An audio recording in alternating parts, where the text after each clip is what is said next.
प्यारे भक्तों, वीडियो को लाइक, चैनल को सब्सक्राइब करना ना भूले। जहां ये बंधन भ्रमात्मक हटा तो परमानंद की बाढ़ आ जाएगी। आप भावना भी नहीं कर सकते, संसारिक शब्दों में कल्पना भी नहीं कर सकते कि परमानंद सुख कैसा होता है, क्योंकि जितनी भी रची हुई सृष्टि वो ब्रह्मा के द्वारा रची हुई है। ब्रह्मा के द्वारा रची हुई संपूर्ण सृष्टि त्रिगुणात्मिका माया है। यहां परमानंद की कहीं कोई अनुभूति की बात ही नहीं है। जब तक विषयानंद का त्याग नहीं होगा तब तक परमानंद की अनुभूति नहीं होगी। जब तक ज्ञान नहीं होगा तब तक विषयानंद का त्याग नहीं होगा, या प्रेम नहीं होगा तब तक विषयानंद का त्याग नहीं होगा। बड़ा कठिन है मन और इंद्रियों को प्रभु में लगाना। बातें बना लेना, प्रवचन कर लेना, प्रवचन सुन लेना, वाहवाही इकट्ठा कर लेना, खूब धन एकत्रित कर लेना, खूब नाना प्रकार के भोगों को भोगना, ये कोई खास बात नहीं है। ये स्वाप्निक है, ये एक अच्छा स्वप्न है, लेकिन जब जगेंगे तो खाली हाथ होंगे। स्वप्न का कोई भी वैभव, भोग, सामग्री, परिवार जागृत होने पर कुछ नहीं होता, कुछ नहीं, 100% झूठा। ऐसे ही ये जो ब्रह्मा के द्वारा रचा हुआ संपूर्ण संसार है, जब आप भगवदानंद का जरा भी अनुभव करेंगे तो जेहि जाने जग जाए हेराई, जागे जथा स्वप्न भ्रम जाई। जिस परमात्म तत्व को जान लेने के बाद संसार ऐसे गायब हो जाता है जैसे स्वप्न में नाना प्रकार के पदार्थ, अनुकूल प्रतिकूल, व्यक्ति अनुकूल प्रतिकूल देखा, पर जब जगे तो कुछ नहीं था। उमा कहूं मैं अनुभव अपना, सत हरि भजन जगत सब सपना। ये स्वाप्निक पूरा का पूरा जितना ब्रह्मा ने रचाया, आ ब्रह्म स्तंभ पर्यंतम सर्वम मायामयम जगत, सत्यम सत्यम पुनः सत्यम हरेर्नामयु केवलम। तिनके से लेकर ब्रह्मलोक तक जितना कुछ है ये सब जादू का तमाशा है, माया है। आ ब्रह्म भुनान लोकान पुनरावर्तिनो अर्जुन। हे अर्जुन, इसमें मत फंसो। ये सब बार बार जन्म मरण का चक्र बढ़ाने वाले हैं, मिटाने वाले नहीं हैं। यहां से लेकर ब्रह्मलोक तक एकमात्र सच्चिदानंद में वृत्ति लगा दे, चाहे गृहस्थ हो या विरक्त हो, अपने अपने धर्म का पालन करते हुए वृत्ति को नाम में लगाना है, नाम में जीवन करना है। बातें बना लेना, ज्ञान की बातें उपदेश कर लेना बहुत सरल है, पढ़ लो, सुना दो, लेकिन इनको अपने आचरण में उतार लो। सोई महात्मा, चाहे वो गृहस्थ हो या विरक्त हो, शास्त्र की आज्ञा के अनुसार अपने अंतःकरण को चलाना, ये महात्मा का लक्षण है। मन और इंद्रियों को स्वतंत्र रूप से भोगों में छोड़ देना, ये विषयी पुरुष का लक्षण है। प्रायः बहुत संभालने पर भी, बहुत वर्षों तक इनको संयम में रखने पर भी कभी अहंकार न कर ले कि मैं संयमी हो गया, मैं जितेंद्री हो गया। जब तक प्रभु का मिलन न हो जाए तब तक मन और इंद्रिय पर विश्वास न करे कि मैं अमुक भोगों का विजयी हूं, त्यागी हूं। नहीं, कभी भी फिसल सकते हो। इसलिए आजीवन भगवत मार्ग के पथिक सावधान रह करके, कभी गर्व नहीं कि मैं जितेंद्री हो गया, मैं मनोनिग्रही हो गया, मेरा क्या माया बिगाड़ सकती। नहीं, शिव विरंचिका मोहई को है बपुरान। और कौन बेचारा माया से युद्ध कर सकता है जब ये बड़े बड़े, तो क्या करें, बड़े मत बनो, छोटे बन जाओ, दैन्य हो जाओ, तृणादपि सुनीचेन। कोई नहीं तुमसे प्रश्न करेगा, न माया न भगवान। प्रश्न करते हैं जिनको बहुत अभिमान है कि हम जितेंद्री हैं, हम मनोनिग्रही हैं, हम बड़े भजनानंदी हैं, तो प्रश्न हो जाता है, ये देखो दो इसका उत्तर। यदि छोटे बन जाओ, तृणादपि सुनीचेन तरोर्यु सहिष्णुना, वृक्ष के समान सहनशील, तिनके के समान नीच, दूसरों को मान देते हुए स्वयं अमानी, कीर्तनीय सदा हरि, ऐसा भक्त निरंतर भजन परायण रहता है, उसकी इंद्रियां चंचल होती ही नहीं, क्योंकि भगवत कृपा से वो शांत हो जाती हैं। इस रहस्य को समझिए। अमानिना मान देन कीर्तनीय सदा हरि। यदि आप अपने में थोड़ा भी सद्गुण का अभिमान करेंगे तो माया प्रश्न कर देगी। माया के प्रश्न का उत्तर देना केवल भगवान की कृपा पात्र की ही क्षमता है, दूसरे की नहीं। श्रीपाद कह रहे हैं कि हे हरि कहां जाऊं, क्या करूं, ये इंद्रिया, ये मन मेरे वश में नहीं है, और बिना इनके वश में हुए भगवत प्राप्ति नहीं होती। प्रविशति सदा दोष निचय, ये सदैव दोष वाले कार्य में ही लगी रहती हैं, पापाचरण कराने के लिए प्रेरित करती रहती हैं। ये इंद्रियां, ये देख लो, ये खा लो, ये सूंघ लो, ये भोग लो, ये छू लो, नाना प्रकार से शब्द स्पर्श रूप रस गंध। एक उपाय मुझे समझ में आया है, श्रीपाद प्रबोधानंद जी कह रहे हैं, मुझे एक उपाय समझ में आ रहा है कि यदि वृंदावन धाम का अनन्य भाव से आश्रय ले लिया जाए तो सब ठीक कर देगा। ये बड़ी अद्भुत महिमा है। कैसे ठीक कर देगा? जब आप श्री धाम वृंदावन का आश्रय लेंगे तो वृंदावन आपको किसी महापुरुष से मिला देगा। महापुरुषों का दर्शन, संभाषण, उपदेश अमोघस्य, जैसे भगवान का बाण कभी लक्ष्य वेदे बिना वापस नहीं लौटता, जिमि अमोघ रघुपति कर बाना, ऐसे ही जिसको भगवत प्रेमी महात्माओं का संग मिल गया तो देवर्षि नारद जी कहते हैं अमोघस्य, पर शर्त है अगम्यो, उनका निर्वाह कर पाना कठिन है।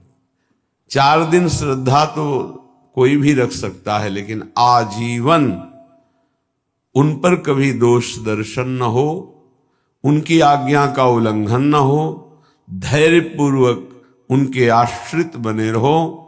वो प्रभु के द्वारा आपका संबंध कराया गया है।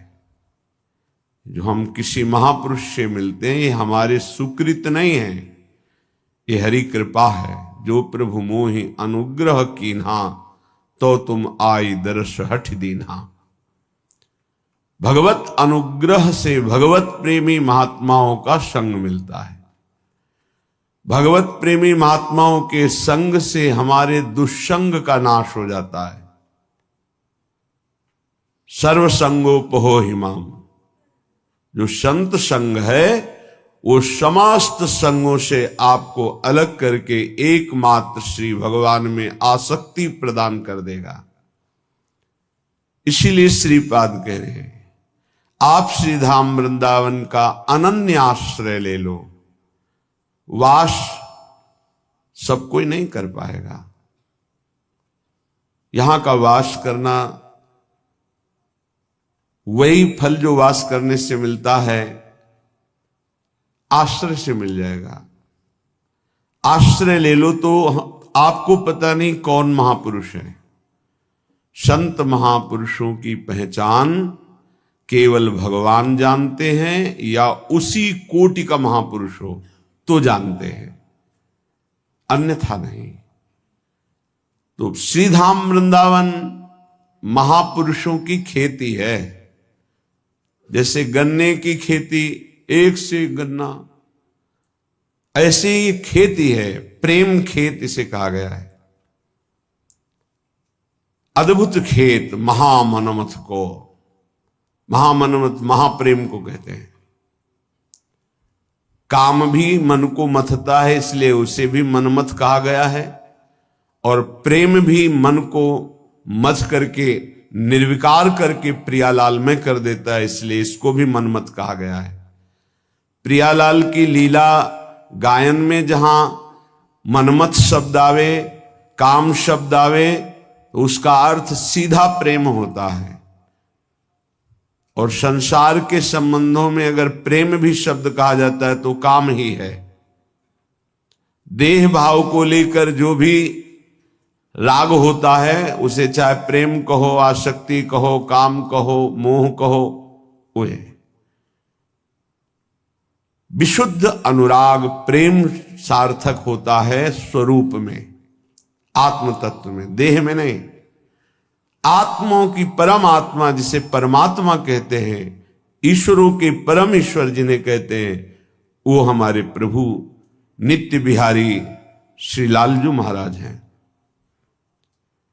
उपासक को जब साधु संग मिले तो समझ ले हमारे इस संसार चक्र का अंतिम जन्म है, इसीलिए भगवान ने कृपा करके हमें साधु समागम दिया है।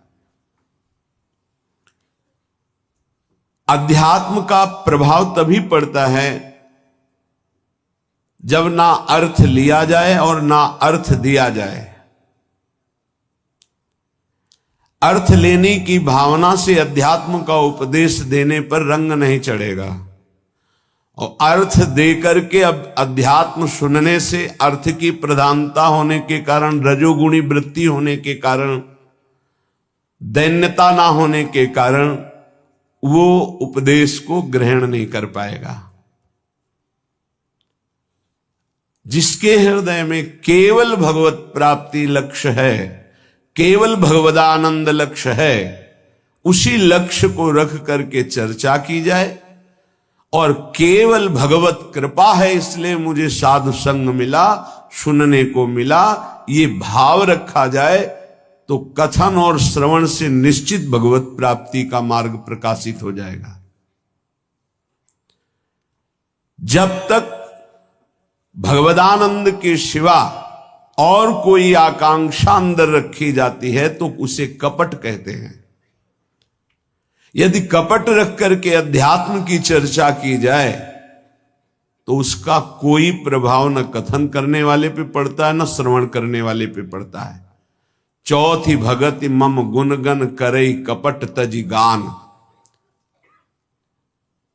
ये जो भगवत चर्चा है, स्वांता सुखाय तुलसी रघुनाथ गाथा, ये आत्म सुख के लिए गान की जा रही है।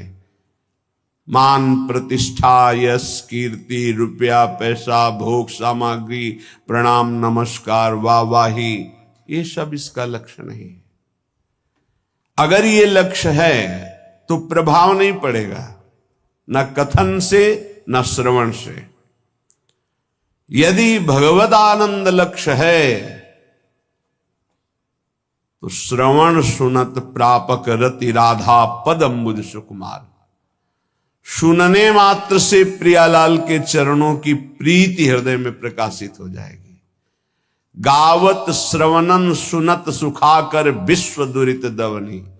गायन करने से, श्रवण करने मात्र से संपूर्ण विश्व के पाप नष्ट हो जाएंगे।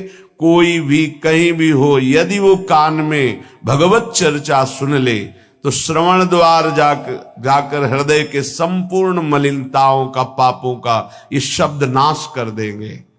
क्योंकि निष्काम, निर्विकार, चिदानंद भाव की प्राप्ति के लिए लक्ष्य करके जब चर्चा होती है तो उसमें अद्भुत सामर्थ्य होती है। इसीलिए श्रीपाद कह रहे हैं, आप वृंदावन आ जाओ, एक दिन के लिए आ जाओ, इस रज में बैठकर चर्चा सुनो, तुम्हारे हृदय में निश्चित कोई न कोई शब्द अपना अधिकार कर लेगा। और एक शब्द पकड़ लिए पूरे सत्संग में तो आपके जीवन का परिवर्तन हो जाएगा, पक्का।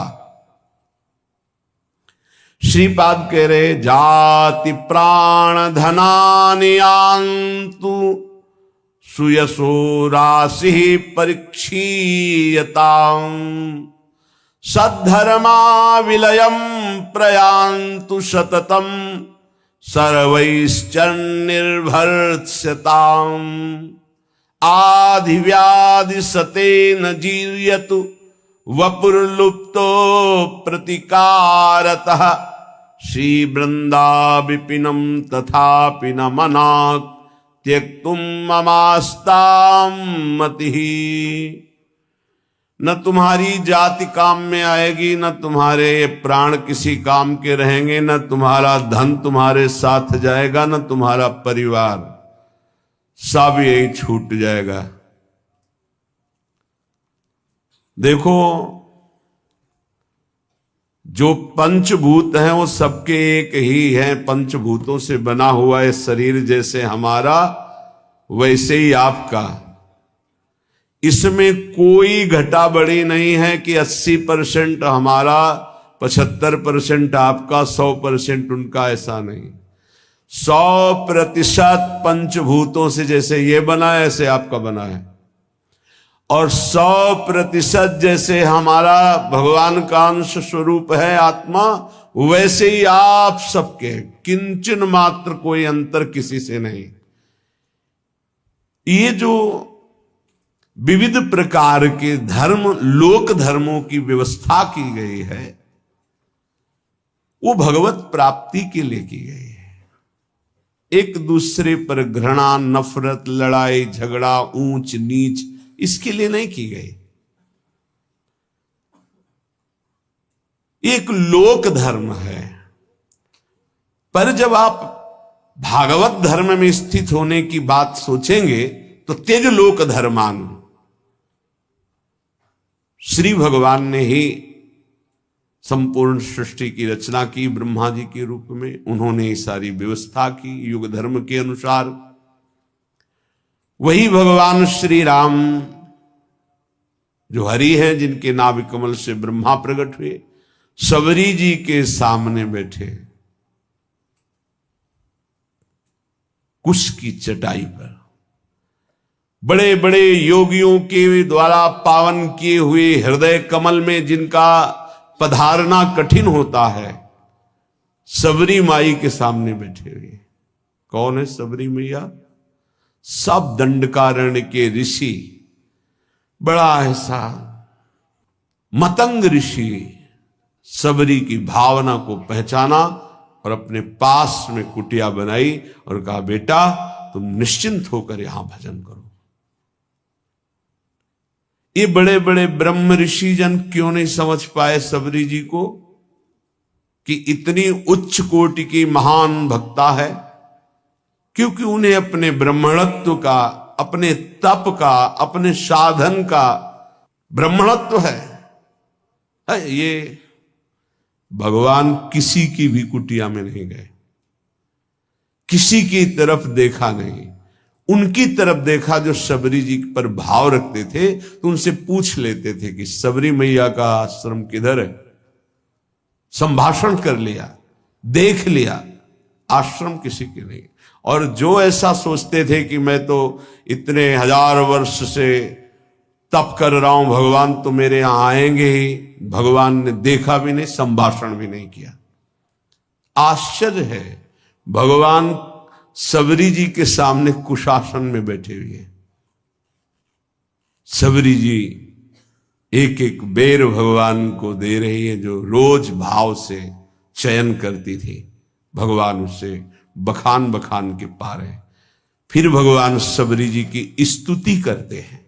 जो नवधा भक्ति है वो उपदेश नहीं, क्योंकि भगवान के सामने ही प्रेमाग्नि में शरीर को भस्म करके वो भगवत धाम जा रहे, तो उपदेश दिया जाता है जो आचरण करे। सबरी जी में तो संपूर्ण प्रेम लक्षणा भक्ति का प्रादुर्भाव हो चुका है, जो नवधा भक्ति के बाद होती है। भगवान ने उसमें कहा कि जाति पाति कुल कर्म बढ़ाई, ये सब मैंने माना, मुझे ये कोई रिझा नहीं सकता। मैं अमुक हूं, मैं अमुक हूं, मैं अमुक। मानो एक भगति कर नाता, एकमात्र मैं भक्ति का नाता मानता हूं, और वो किसी के अहोवत्सो पचतो गरीयान यज्ञभ्यागे वर्तते नाम तुभ्यम। वो चांडाल भी जगत पूजनी हो जाता है जिसकी जिभ्या पर भगवत नाम हो। जो भगवान का भक्त हो, चरणोदक लेकर पीना चाहिए, वो चाहे स्वपच हो, चांडाल हो, किसी भी कुल में जन्मा हो। और जो भगवान की भक्ति से विमुख है, वो कोई भी हो, वो इस सच्ची मानो वही स्पर्श करने योग्य नहीं है जो भगवान से विमुख है। और जो भगवान के सन्मुख है वही सर्व पूजनीय, सर्व वंदनीय है। ये केवल एक मर्यादा बनाई गई लोक व्यवहार के संचालन के लिए। सत्य वस्तु ये है कि जो ये शरीर है वही सांप के शरीर है, जो ये आत्मा है वही सांप की एक आत्मा है। इतना भी भेद नहीं, इतना भी अंतर नहीं है। जैसे छोटा भाई बड़े भाई के चरण छूता है तो वो महान नहीं हो गया है, वो नीच नहीं हो गया छोटा भाई, वो बड़ा महान नहीं हो गया। एक मर्यादा है लोक व्यवहार की। तत्वतः दोनों में एक ही आत्म तत्व है, दोनों के एक ही पांच भौतिक शरीर से निर्माण हुआ। ये जो जाति है, जो शरीर है, जो प्राण है, जो धन है, जो परिवार का संबंध है, ये केवल लोकवत है। एक ऐसे ही चंद दिनों में सब छूट जाएगा। ना ये पहले मिला था, ना ये बाद में रहेगा। ये बीच में कुछ समय के लिए, जिसे तुम बहुत लंबा समय समझते हो, 70 वर्ष 80 वर्ष, ये कुछ नहीं है। विचार करके देख लीजिएगा। श्रीपाद कह रहे ये सब नष्ट हो जाएगा, छूट जाएगा। जिस लिए आए हो, खास बात उसको तुम भूल गए हो। तुम परम धर्म की प्राप्ति के लिए आए हो। सावई पुंसो परो धर्मो ये तो भक्ति अधोक्षजे। भगवान श्री कृष्णचंद्र के चरणारविंद की प्रेम लक्षणा भक्ति नहीं मिली तो जीवन का कोई लाभ आपने प्राप्त नहीं किया। यदि आपको भगवत नाम जप, भगवत लीला गुणानुवाद, भगवत धाम आश्रयवास, भगवत प्रेमी महात्माओं का संग मिल गया तो अब आपके कल्याण में, परम पद की प्राप्ति में कोई संशय नहीं है। हां, थोड़ा धैर्य धारण कीजिए। यदि आपका कोई निरंतर तिरस्कार करे तो भी भजन को छोड़ना मत और भजन को खर्चा मत होने देना। श्रीपाद कह रहे हैं प्रयांतु सततम सर्वैश्च निर्भरताम। तुम्हारी निंदा करे, तुम्हारा अपमान करे, नाराज मत होना, नहीं तुम्हारा भजन खर्चा हो जाएगा। सह जाना तो तुम्हारे रहे हुए पाप नष्ट हो जाएंगे, भजन सुरक्षित, भगवत प्राप्ति। ये युक्ति है अपने भजन को बचाने की, भजन को बढ़ाने की, भजन को पचाने की। बहुत जरूरी है ये सहनशीलता। और कह रहे मेरे शरीर को सैकड़ों व्याधियां, रोग आ जाएं तो भी निश्चिंत रहना, चिंता मत करना। ना भजन छूटने पावे और ना भजन का प्रयोग करना तो निश्चित इसी जन्म में भगवत प्राप्ति हो जाएगी। होता क्या है, 2-4 माला जपा, जहां समस्याएं आई तो भजन भी छूटा और संकल्प भी बना दिया कि प्रभु जो कुछ भी भजन साधन हुआ ये हमारी कामना पूर्ण हो जाए। अगर उसके समान भजन है तो हो जाएगी, नहीं है तो फिर नहीं होगी, तो आस्तिकता भी आपकी नष्ट हो जाएगी। ये परमार्थ है, इसको अंदर से समझने की चेष्टा करो। बाहरी व्यवहार नहीं है, ये अध्यात्म है। लेश मात्र भी भजन छूटने की इच्छा ना रह जाए। ये कैसे होता है? जब भजन से बढ़कर कोई सुखद वस्तु लगती है, व्यक्ति लगता है, परिस्थिति लगती है तो भजन छूट जाता है। ये आप बहुत धैर्यपूर्वक पकड़िए। भजन से बढ़कर जब कुछ लगेगा तभी छूटेगा भजन, नहीं छूटेगा। रक्षति संसार भयात् सदोष मप्य शेष देह भृद वृंदम वृंदावनमिति तेन प्रथितं तन्नोमि काननम किमपि।